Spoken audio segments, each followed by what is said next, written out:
Halo, apa kabar semua? Selamat datang di channel Om Burhan. Om harap yang nonton di channel ini masih pada sehat dan waras ya.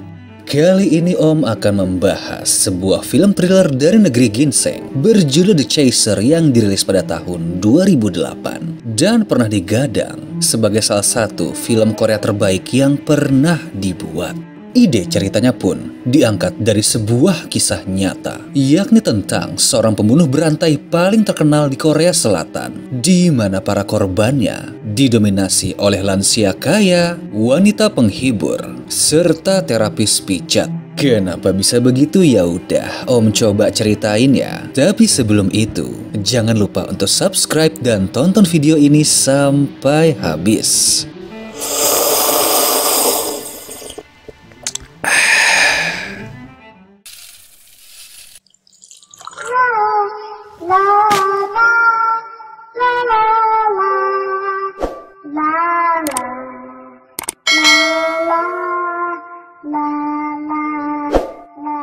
Time story. Are you sitting comfortably? Then I'll begin. Film pun diawali dengan sebuah cutscene oleh seorang wanita malam sedang menjemput kliennya, lalu pergi menuju tempat peraduan. Tapi setelah itu, terlihat kalau wanita tersebut tidak kembali pulang, bahkan meninggalkan mobilnya di pinggir jalan daerah distrik Mangwon. Hal ini membuat bos germonya yang bernama Jung Ho marah sebab anak buahnya ini telah menghilang selama berhari-hari dan menduga telah kabur. Apalagi asumsi ini membuatnya semakin stres dikarenakan bisnisnya menjadi macet padahal sedang terlilit hutang. Sebelum terjun ke bisnis lendir, dulunya Jong Ho pernah tergabung pada kesatuan polisi. Dan aslinya dia ini adalah germo yang bertanggung jawab sebab tidak segan untuk turun tangan langsung apabila anak buahnya mendapat masalah. Seperti yang terjadi kepada Seong Hae yang menelpon meminta bantuan sebab pelanggannya berniat untuk membuat rekaman di kala sedang bertugas.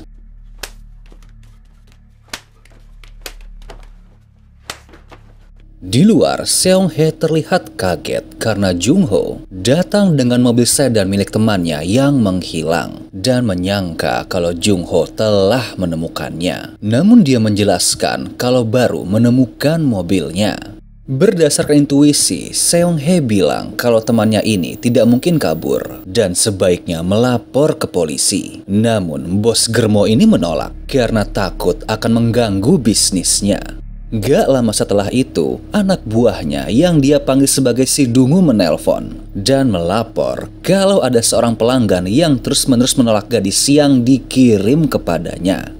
Karena itulah, dia menyuruh si Dungu untuk mengirim salah satu wanitanya yang bernama Mi Jin. Namun menurut sang anak buah, wanita itu sedang sakit dan menolak untuk bekerja. Tapi Jung Ho yang tidak ingin kehilangan pelanggan langsung menelpon dan memaksa janda beranak satu tersebut untuk tetap bekerja. Dan jika tidak mau, dia mengancam akan menghampiri rumahnya. Jadi ya, dengan terpaksa, Mi Jin pun menurut untuk pergi bekerja. Di jalan, Jung Ho menemukan ponsel milik anak buahnya yang menghilang dan langsung memeriksa daftar nomor telepon yang ada. Lalu saat melihat catatan kantor, ternyata ada satu nomor yang cocok di buku pelanggannya. Dan nomor telepon tersebut adalah nomor yang saat ini menjadi pelanggan Mi Jin. Alhasil dia menduga kalau pelanggan ini adalah dalang dari hilangnya para wanita. Kemudian langsung menelpon Mi Jin agar nanti memberitahu alamat pelanggan tersebut jika dia telah sampai di lokasi. Lalu agar penggerebekannya lancar, Jung Ho juga melaporkan hal ini kepada temannya yang bernama Gil Woo yang masih bekerja di kepolisian. Tapi karena sedang bertugas untuk menjaga wali kota yang sedang mencari simpati warga di pasar, laporan ini pun tidak diindahkan. Apalagi tanpa diduga ada seorang warga nekat melempar kotoran ke arah wajah sang wali kota. Di satu sisi Mi-jin telah sampai di rumah sang pelanggan. Dan saat masuk, bisa kita lihat kalau tempat tersebut nampak tidak terawat. Bahkan anjing penjaga yang ada di sana pun terlihat kurus dan kotor. Setelah ke dalam, Mi-jin meminta izin untuk ke kamar mandi dan menyalakan air pancuran agar dikira sedang mandi. Lalu langsung mengambil ponselnya untuk memberitahu alamat rumah itu kepada Jung-ho. Namun sialnya, ternyata ruangan itu tidak terjangkau oleh sinyal telepon. Dan anehnya lagi, jendela kamar mandi itu pun juga ditutup oleh dinding bata. Hal ini jelas membuatnya makin cemas. Apalagi di dalam kamar mandi, dia juga menemukan sejumlah rambut panjang yang diduga milik seorang wanita. Lalu dengan alasan kalau kondomnya ketinggalan di dalam mobil, Mi-jin mau pamit keluar untuk mengambilnya. Dengan santai, pria itu pun mempersilahkan. Tapi tanpa diduga, ternyata pintu depan telah digembok rapat. Dari sinilah akhirnya Mi-jin tahu kalau dia telah terkurung bersama seorang psikopat. Dan bisa kita lihat kalau pria itu telah meringkus dan mengikat wanita cantik ini di dalam kamar mandi, di mana dia berniat untuk menghabisi Mi-jin dengan menggunakan alat penusuk ke arah kepalanya. Namun Mi-jin berusaha melawan dan mengakibatkan jari sang psikopat cedera, di mana hal ini jelas membuatnya murka. Namun gak lama, bel rumah mendadak berbunyi. Dan saat diperiksa, ternyata itu berasal dari sepasang lansia yang sedang mencari Tuan Park. Sebab mereka berkata kalau rumah tersebut adalah kediaman Tuan Park. Tapi sang psikopat bilang kalau dia tidak mengenal orang tersebut. Namun saat mau kembali ke dalam, anjing putih sebelumnya muncul. Dan ternyata pasangan lansia ini mengenal anjing ini yang bernama Pungsang. Alhasil sang psikopat berubah pikiran, lalu menghampiri dan meminta maaf sambil berkata kalau dia memang mengenal Tuan Park. Lalu mengarang cerita kalau Tuan Park sedang tidur di rumah. Kemudian mengajak mereka untuk masuk ke dalam. Tapi saat berada di ruang tamu, psikopat gila ini langsung mengambil sebuah palu dan menghabisi tamunya agar segera bertemu sang ilahi. Setelah itu, membawa mobil mereka untuk menghilangkan jejak. Tapi di sisi lain, ternyata Jung-ho juga telah berada di kawasan tersebut, di mana tanpa diduga mobilnya malah ditabrak oleh sang psikopat. Awalnya Jung-ho tidak ingin ambil pusing dan meminta nomor telepon penabraknya untuk nanti diurus oleh pihak asuransi. Tapi karena melihat bercak darah di baju serta gelagat sang supir yang aneh, bos germo ini langsung menaruh curiga. Lalu mencoba menelpon nomor yang sebelumnya dia temukan. Dan benar saja nomor itu terhubung ke ponsel yang saat ini sedang dibawa sang psikopat. Alhasil, Jung-ho langsung senang karena bertemu buruannya. Tapi pria itu segera kabur. Dan pada akhirnya, aksi kejar-kejaran pun tidak terhindarkan. Namun gak lama, Jung-ho berhasil menangkap dan menghajar orang tersebut.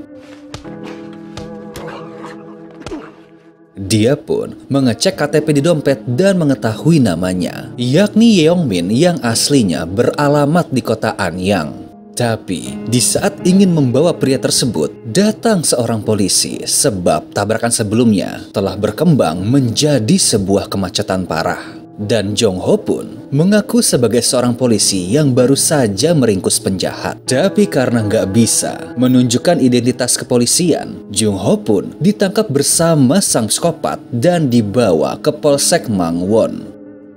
Dalam proses interogasi, Jung-ho bersikukuh kalau Yeongmin telah menjual gadis asuhannya. Namun sambil tertawa santai, sang psikopat malah berkata kalau dia telah membunuh mereka. Alhasil, akibat pengakuan ini, Jung-ho menelpon Gil-woo dan menceritakan kondisinya sekarang. Di mana detektif ini pun langsung terkejut dan teringat sebuah kasus pembunuhan berantai yang dikenal sebagai kasus Mapo. Dan menduga kalau orang yang diceritakan Jung-ho berkaitan berkaitan dengan hal tersebut.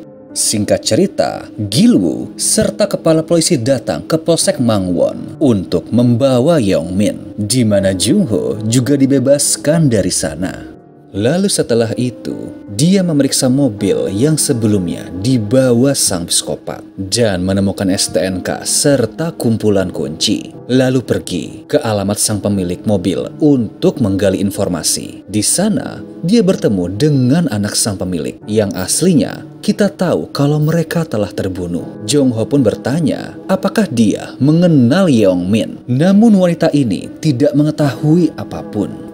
Tapi Jongho tidak kehilangan akal. Dan berbekal kunci yang ditemukan, dia memanggil si Dungu, lalu menyuruhnya untuk mencari rumah yang pas dengan kunci tersebut di daerah distrik Mangwon. Sebab yakin kalau Mijin saat ini berada di dalam sebuah rumah yang memiliki ruang bawah tanah yang tidak terjangkau sinyal telepon. Kemudian Jongho pergi ke kantor polisi tempat Yeongmin berada dan terlihat kalau para polisi berusaha mengejar waktu untuk mengungkap lokasi mayat yang telah terbunuh. Sebab menurut hukum yang ada di sana, jika dalam 12 jam tidak ada bukti fisik yang kuat, Yeongmin bisa dibebaskan. Gilwoo pun juga meminta Jongho pergi ke rumah Mijin untuk mengambil sampel DNA. Lalu saat sampai, karena dikira kosong, dia merusak pintu depan untuk masuk ke dalam. Namun ternyata malah bertemu dengan anak perempuan Mijin, yakni Eunji. Karena kasihan, dia pun membawa anak tersebut. Kemudian kembali melacak keberadaan Mijin. Pertama, dia pergi ke kota Anyang untuk menemui kakak Yeongmin dan mendapat informasi kalau orang tersebut pernah dipenjara. Tapi karena tidak mendapat info apapun lagi, Jongho malah mencoba memeras uang kepada suami istri ini. Namun gak lama niatnya tertahan tatkala melihat kondisi anak mereka yang mempunyai cedera serius di kepalanya. Di tengah penyelidikan polisi juga terungkap sebuah fakta kalau Yeongmin pernah membuat pengakuan yang sama di dua polsek yang berbeda. Namun karena kurangnya bukti pendukung, pihak pengadilan terpaksa membebaskannya. Jadi bisa dibilang kalau sang psikopat ini sangat mengerti tentang proses hukum dan kerap memanfaatkan celah yang ada. Karena itulah dia masih bersikap tenang. Kepala polisi yang sudah kehilangan cara pun menyuruh anak buahnya untuk mencari jasad para korban di Gunung Sungmi yang merupakan gunung terdekat di sana. Sebab menurutnya, Yeongmin tidak mungkin nekat untuk mengubur para korban di halaman rumah. Tapi setelah bersusah payah di tengah hujan, para polisi tidak menemukan apapun. Tapi di tempat lain, usaha Jongho mendapat hasil dikarenakan melacak jejak Yeongmin yang pernah memakai sebuah jasa pijat plus-plus. Dari temuan ini, dia pun bertemu dengan seorang wanita yang pernah melayani Yeongmin dan mengetahui kalau sang psikopat ternyata impoten. Serta bercerita kalau Yeongmin pernah mengajaknya untuk tinggal bersama. Tapi dia menolak dan hal tersebut membuat Yeongmin marah. Lalu menerornya dengan mengirim berbagai foto dirinya sedang dalam keadaan berlumuran darah. Bahkan pernah mengancam akan menghabisinya. Wanita ini pun menduga kalau Yeongmin adalah seorang pembunuh. Namun tanpa disadari, Eunji mendengar semua percakapan ini dan mengira kalau ibunya telah terbunuh. Saat di jalan, si Dungu melapor kalau dia menemukan sebuah tempat yang cocok dengan salah satu kunci. Dan tanpa mengulur waktu, Jongho segera meluncur ke sana. Tapi saat sampai, lagi-lagi dia tidak menemukan petunjuk apapun. Namun saat mau pergi, seorang pria tiba-tiba muncul dan anehnya langsung kabur saat bertemu Jongho. Dan ya, aksi kejar-kejaran pun kembali terjadi. Tapi kali ini ditemani oleh si Dungu. Setelah tertangkap, pria ini berkata kalau dirinya memang mengenal Yeongmin dan pernah tinggal di sana untuk sementara waktu. Namun di tengah percakapan, Jongho melihat ada sebuah gambar di dinding. Dan setelah merobek wallpaper di sana, dia pun terkejut oleh gambar Yesus yang memenuhi dinding kamar itu.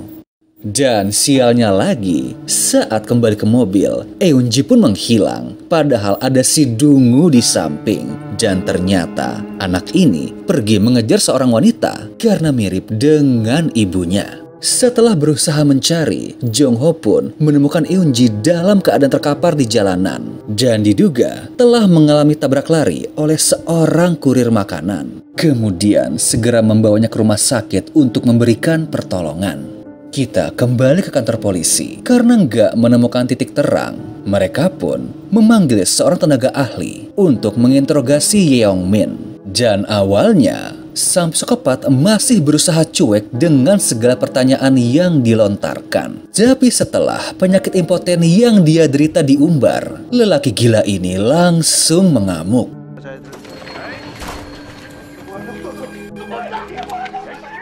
Dan ya, di tengah suasana yang semakin panas tersebut, kesabaran Jongho pun sudah mencapai batas. Lalu dengan nekat, dia pergi ke kantor polisi untuk menghajar Yeongmin agar memberitahu keberadaan Mi-jin. Dan para polisi yang berada di sana pun mendukung aksi tersebut, bahkan berpura-pura tidak mendengar apapun. Singkatnya, dari usaha ini, akhirnya Yeongmin memberikan sebuah alamat yang diduga merupakan tempat dia mengubur para korbannya.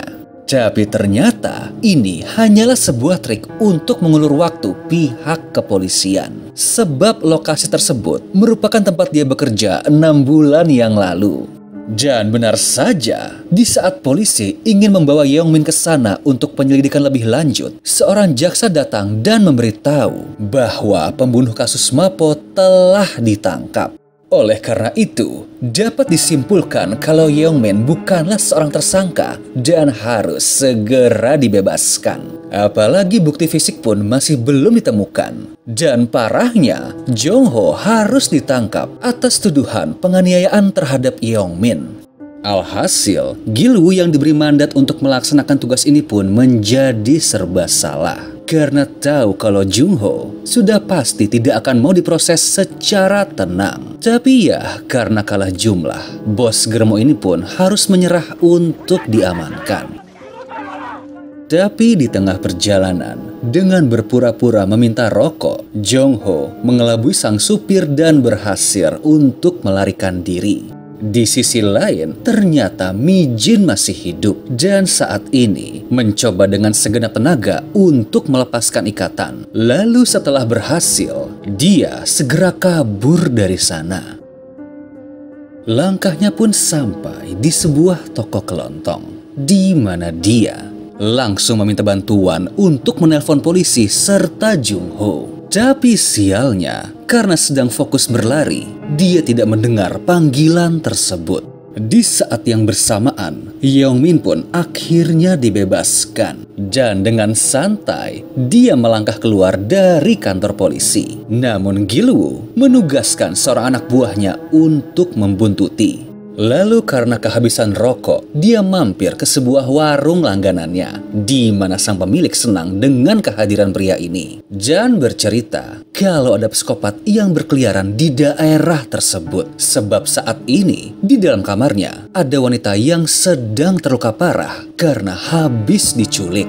Mendengar ini, Yeongmin pun sedikit kaget sebab tahu kalau wanita yang dimaksud adalah Mi-jin. Dan dengan tenang meminta sebuah palu, di mana sang pemilik mengira kalau benda itu akan digunakan untuk mempertahankan diri. Namun nyatanya, alhasil sang psikopat kembali bertemu dengan Mi-jin yang saat ini sudah lemas tak berdaya dan hanya bisa menggigil ketakutan sebab tidak menyangka kalau Yeongmin dapat menemukannya kembali. Dan tanpa menunggu lebih lama lagi, dia pun menuntaskan pekerjaannya. Di satu sisi, Jongho telah sampai di distrik Mangwon. Namun gak lama, beberapa mobil polisi melintas di depannya yang menandakan kalau ada hal buruk yang terjadi. Kemudian mengikuti mobil itu sampai ke toko kelontong. Di sana, para polisi sudah memasang garis pembatas, yang berarti tempat tersebut sudah menjadi TKP sebuah kejahatan. Apalagi Gilwoo juga berada di sana dan menatapnya dengan wajah sedih, di mana Jong-ho sadar kalau Mi-jin telah tiada. Dengan perasaan yang campur aduk, pria ini pun kembali ke rumah sakit untuk menengok keadaan Yoon-ji. Dan mungkin di dalam hatinya, dia menyesal kalau dahulu telah memaksa Mi-jin untuk bekerja. Tapi Jong-ho tidak tinggal diam dan kembali ke toko kelontong. Di dalam, sambil mengamati TKP, dia pun mendengar pesan suara yang selama ini ditinggalkan Mi-jin. Setelah itu, menatap kosong ke arah jendela, lalu melihat sebuah salib yang ada di gereja Mangwon. Tanpa diduga, hal ini memberi suatu pencerahan kepada Jong-ho, lalu pergi ke rumah pasangan lansia yang dahulu dibunuh Yong-min, dan saat melihat kalender, dia melihat kalau kalender tersebut dicetak oleh gereja Mangwon. Langkah kakinya pun segera pergi ke gereja tersebut, dan saat sampai, dia memandangi patung Yesus di sana. Sebab bentuk dan detailnya mirip dengan lukisan yang ada di kamar teman Yong-min. Usaha ini ternyata tidak sia-sia, sebab saat menunjukkan KTP Yong-min kepada pastor di sana, beliau bercerita kalau Yong-min adalah orang yang memahat patung gereja tersebut dan mendapatkan pekerjaan ini dari seorang pengusaha konstruksi bernama Park Dong-won yang sebelumnya juga ikut mengurus perluasan gereja. Tuan Park Dong-won pun adalah pemilik rumah asli yang saat ini ditinggali oleh Yong-min. Dan terlihat tengah berusaha mengubur mayat yang ada di rumah. Serta tak lupa menghabisi anjing putih di sana agar tidak membuat masalah. Setelah itu bersantai di ruang tamu dengan hiasan akuarium barunya yang ternyata adalah kepala Mi-jin. Tapi nggak lama, ternyata Jong-ho telah sampai di depan rumah, di mana firasatnya berkata kalau salah satu kunci yang dia pegang mungkin bisa membuka gerbang di sana. Dan benar saja, ada satu kunci yang cocok. Beruntung saat mau masuk ke dalam, dia langsung bertemu dengan sang psikopat yang telah berpakaian rapi. Namun ya, sudah bisa kita tebak kalau pertemuan mereka ini tidak mungkin berakhir secara damai. Perkelahian pun tidak terhindarkan, di mana Jong-ho terlihat lebih unggul. Namun gak lama, kewaspadaannya teralihkan oleh kepala Mi-jin yang ada di akuarium, di mana ini memberi Yong-min kesempatan untuk melawan balik. Dan karena itu, secara membabi buta, sang psikopat terus-menerus memberikan serangan, di mana akhirnya Jong-ho pun terkapar. Tapi dia berhasil membalas dengan menghantam kepala Yong-min menggunakan sebuah palu. Lalu, dengan penuh amarah, Jong-ho pun berniat melakukan serangan terakhir. Namun gak lama, tiba-tiba Gilwoo datang bersama anak buahnya dan berhasil mengamankan sang pelaku. Ya, setelah kejadian ini, para polisi pun berdatangan dan memeriksa seisi rumah. Lalu, menemukan mayat para korban yang telah terkubur di halaman depan. Di tempat lain, terlihat kalau Jong-ho telah kembali ke rumah sakit untuk menjenguk Eun-ji. Dan mungkin saja, sebagai bentuk penebusan dosa, dia berniat merawat anaknya Mi-jin. Lalu, film pun selesai.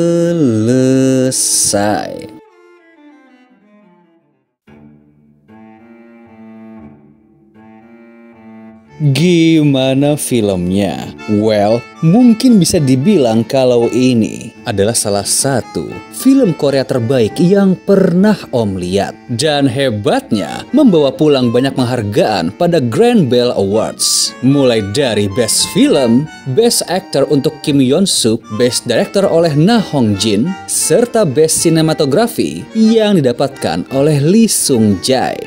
Sedikit info ya, tokoh pembunuh berantai bernama Yo Yong Chol yang ada di film ini merupakan seorang kanibal dan pelaku pelecehan seksual yang sangat sadis karena bisa menggunakan beberapa metode pembunuhan untuk melenyapkan korban agar polisi kesulitan untuk menangkapnya. Dan yang mengherankan, walau targetnya adalah orang kaya, ia sama sekali tidak mengambil barang berharga. Sebab motif pembunuhannya karena membenci kaum ningrat yang kehidupannya berbeda jauh dari dirinya yang miskin. Kisah gila ini pun juga menginspirasi sebuah drama Korea berjudul Through the Darkness. Ya, mungkin kalau ada kesempatan, kapan-kapan Om coba bahas ya. Oke deh, sekian dulu dari Om tentang film ini. Kalau kalian masih penasaran, monggo streaming langsung aja, dan bila terhibur, monggo subscribe atau komen di channel Om biar makin semangat lagi bikinnya. Thank you.